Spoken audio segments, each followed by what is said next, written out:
नमस्कार दोस्तों, स्वागत है आप सभी का एक बार फिर से हमारे इस चैनल धार्मिक ज्ञान पर। आज मैं आपके पास यह जानने के लिए आया हूं, देवी संध्या कौन थी और उन्होंने समस्त पुरुष जाति को कौन सा श्राप दिया था। आज मैं आपके पास देवी संध्या का महात्म्य सुनने के लिए ही आया हूं। भगवान शिव कहते हैं, हे नारद, आज तुमने उत्तम प्रश्न किया है, इसमें समस्त मानव जाति का कल्याण छिपा हुआ है। आज मैं तुम्हें देवी संध्या के जन्म की कथा सुनाता हूं। इस कथा में तुम्हें तुम्हारे सभी प्रश्नों के उत्तर मिल जाएंगे। इसीलिए देवी संध्या के इस प्राचीन इतिहास को तुम ध्यान पूर्वक सुनो। इसका श्रवण करने मात्र से ही कोटि कोटि पाप क्षण भर में जलकर भस्म हो जाते हैं। देवर्षि कहते हैं, हे प्रभु, मैं इस कथा को ध्यान से पूरा अवश्य सुनूंगा। कृपा करके आप मुझसे वह कथा कहिए।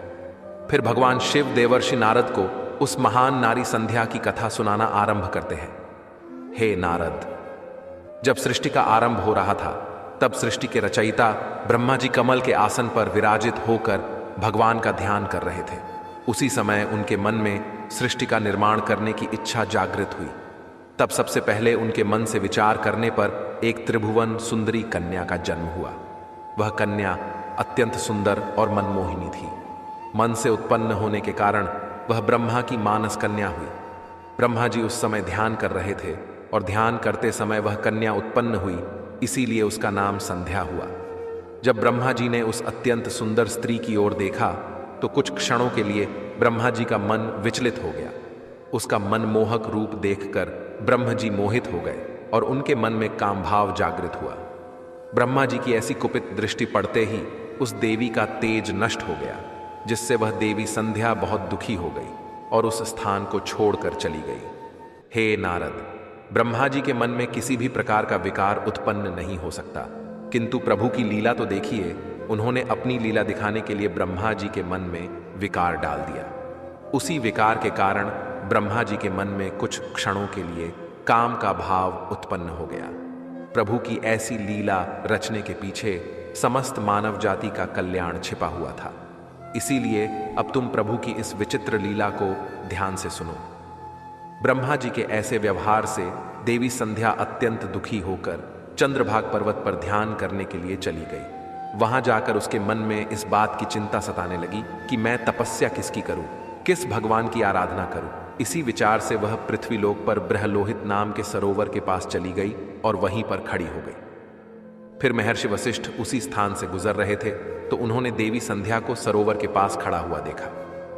देवी संध्या को अकेले उस स्थान पर देखकर महर्षि वशिष्ठ उसके पास चले गए और पूछने लगे, भद्रे, तुम कौन हो?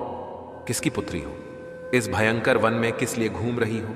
यदि कोई गोपनीय बात ना हो तो अवश्य तुम्हारा उद्देश्य बताओ। तब देवी संध्या ने उनके साथ जो हुआ वह बताया और कहा, हे मुनिवर, इस पर्वत पर तपस्या करने के उद्देश्य से आई हूँ। कृपया आप मुझे बताइए, मैं किसकी तपस्या करूं? मुझे अब इस दोष से कौन मुक्ति दिलाएगा तथा तपस्या कैसे करनी चाहिए? कृपया मुझे उपदेश देकर अनुग्रहित कीजिए। संध्या की बात सुनकर महर्षि वशिष्ठ कहने लगे, हे देवी, तुम भगवान नारायण की तपस्या करो। ओम नमो नारायणाय नमः इस महामंत्र का जाप करो। जब तक भगवान के दर्शन ना हो तब तक इस मंत्र का जाप करती रहो। स्वच्छ वस्त्र पहनकर उत्साह और प्रेम के साथ इस नियम का पालन करो। मौन धारण करते हुए भगवान के नाम का जाप करो। तुम्हारी भक्ति से प्रसन्न होकर भगवान विष्णु तुम्हें अवश्य दर्शन देंगे। इस प्रकार से महर्षि वशिष्ठ देवी संध्या को उपदेश देकर वहां से चले गए। देवी संध्या को अब तपस्या का मार्ग मिल गया। उसके हर्ष की सीमा न रही और वह बड़े आनंद के साथ श्री हरि की तपस्या में लग गई। वह महर्षि के बताए हुए नियमों का पालन सावधानी से करने लगी। इस प्रकार सभी नियमों का पालन करते हुए देवी संध्या ने 4 युगों तक अपनी तपस्या चालू रखी। उसका व्रत, तपस्या, भगवान के प्रति श्रद्धा को देखकर सभी देवताओं को बड़ा आश्चर्य हुआ। भगवान विष्णु भी देवी संध्या की तपस्या से अत्यंत प्रसन्न हुए और फिर वे मनोहर चतुर्भुज रूप धारण करके उसके सामने प्रकट हुए और देवी संध्या से कहने लगे, हे देवी, उठ जाओ, मैं तुम्हारी भक्ति से अत्यंत प्रसन्न हूं। भगवान विष्णु की मनोहर छवि देखकर देवी संध्या शीघ्रता से खड़ी हो गई। भगवान का वह रूप सैकड़ों सूर्यों के समान तेजवान दिखाई पड़ रहा था। भगवान के ऐसे रूप को देखकर देवी संध्या स्तब्ध हो गई। उसे समझ में नहीं आ रहा था कि वह क्या करे और क्या कहे। उसके मन में भगवान की स्तुति करने की अभिलाषा हुई, किंतु वह भगवान के उस रूप को देखकर कुछ भी बोल नहीं पा रही थी। फिर भगवान विष्णु ने देवी संध्या की मनोदशा को जान लिया और उसे दिव्य ज्ञान, दिव्य दृष्टि तथा दिव्य वाणी प्रदान की। फिर देवी संध्या बड़े उत्साह से भगवान विष्णु की स्तुति करने लगी। उसके एक एक वाक्य में उसकी भक्ति और समर्पण दिखाई पड़ रहा था। तपस्या के कारण संध्या का शरीर अत्यंत क्षीण और कमजोर हो गया था। तब भगवान ने अपनी अमृतमयी दृष्टि डालकर उसके शरीर को हृष्टपुष्ट बना दिया और मधुर वचन में उससे कहने लगे, भद्रे, तुम्हारी तपस्या से मैं अत्यंत प्रसन्न हूं। तुम अपनी इच्छा के अनुसार वर मांग लो। फिर देवी संध्या ने कहा, हे प्रभु, यदि आप मुझ पर प्रसन्न हैं, मुझे वरदान देकर अनुग्रहित करना चाहते हैं, मैं पहला वर यह मांगती हूँ कि संसार में जितने भी प्राणी हैं, पैदा होते ही उनके मन में काम का विकार उत्पन्न ना हो। दूसरा वर मैं यह मांगती हूँ कि मेरा पतिव्रता धर्म कभी खंडित ना हो। और तीसरा वरदान मुझे यह दीजिए कि अपने पति के अलावा किसी अन्य पुरुष के प्रति मेरे मन में आसक्ति ना हो। जो भी पुरुष मेरी ओर कामभाव से देखे, वह पुरुष नपुंसक हो जाए। फिर भगवान विष्णु ने वरदान देते हुए कहा, हे कल्याणी, आज तुमने संसार के कल्याण के लिए उत्तम वर मांगा है। इसीलिए आज से ही पैदा होने के बाद किसी भी प्राणी में काम वासना का भाव नहीं होगा। मनुष्य की शरीर की 4 अवस्थाएं होंगी, बाल्य, कौमार्य, यौवन और जरा। मनुष्य को कौमार्य अवस्था के अंत में ही काम भाव का उदय होगा। तुम्हारी इस तपस्या से आज मैंने यह मर्यादा स्थित कर दी है, संसार में कोई भी प्राणी पैदा होते ही काम भावना से युक्त नहीं होगा। तुम्हारे सतीत्व की प्रशंसा तीनों लोकों में होगी और तुम्हारे पति के अलावा जो भी पुरुष तुम्हें काम की दृष्टि से देखेगा, वह तुरंत ही नपुंसक हो जाएगा। तुम्हारे पति बड़े भाग्यवान, तपस्वी, सुंदर तथा तुम्हारे साथ 7 कल्पों तक जीवित रहने वाले होंगे। हे देवी, तुमने जो जो वर मांगे हैं, मैंने वह प्रदान किए हैं। अब मैं तुम्हारे मन की बात कहता हूं। पहले तुमने अग्नि में अपने शरीर को त्याग देने की प्रतिज्ञा की थी।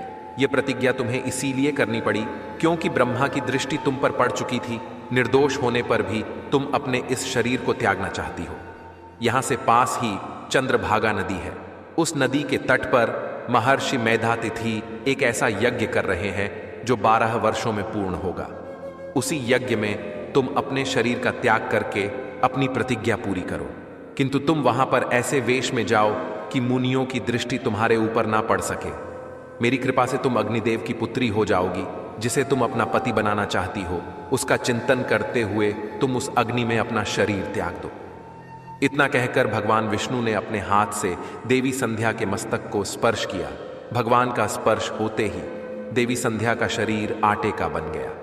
भगवान ने ऐसा इसीलिए किया क्योंकि मुनियों का वह यज्ञ संसार के कल्याण के लिए हो रहा था और उस अग्नि में मांस ना गिरे और अग्निदेव मांस भोजी ना बन जाए। तदनंतर देवी संध्या अदृश्य होकर उस यज्ञ के स्थान पर गई। उस समय उसके मन में एक ही भावना थी। उसने पृथ्वी पर आते ही सबसे पहले महर्षि वशिष्ठ जी के दर्शन किए थे। इसीलिए उसने अपने मन में महर्षि वशिष्ठ जी को ही अपना पति मान लिया और उन्हीं का चिंतन करते हुए उन्होंने यज्ञ की अग्नि में अपने शरीर को त्याग दिया। फिर भगवान की आज्ञा से अग्निदेव संध्या के शरीर को सूर्यमंडल पर लेकर गए। फिर सूर्यदेव ने संध्या के शरीर के 2 भाग करके देवताओं और पितरों को प्रसन्न करने के लिए अपने रथ पर स्थापित कर दिया। उसके शरीर का ऊपरी भाग प्रातःकाल हुआ और शेष भाग संध्या काल हुआ। देवी संध्या के कारण ही सुबह सूर्योदय के समय को प्रातः संध्या कहा जाता है और सूर्यास्त के समय को संध्या काल कहा जाता है। इस प्रकार से देवी संध्या, जो त्याग की मूर्ति थी, उन्होंने अग्नि में प्रवेश करके अपने जीवन को समाप्त कर दिया। भगवान विष्णु के वरदान से देवी संध्या दूसरे जन्म में अरुंधति के रूप में प्रकट हुई और ब्रह्मर्षि वशिष्ठ जी की पत्नी हुई। भगवान शिव कहते हैं, हे नारद, इस प्रकार से देवी संध्या के कारण ही संसार में जन्म लेने वाला प्रत्येक प्राणी काम के भाव से रहित होता है।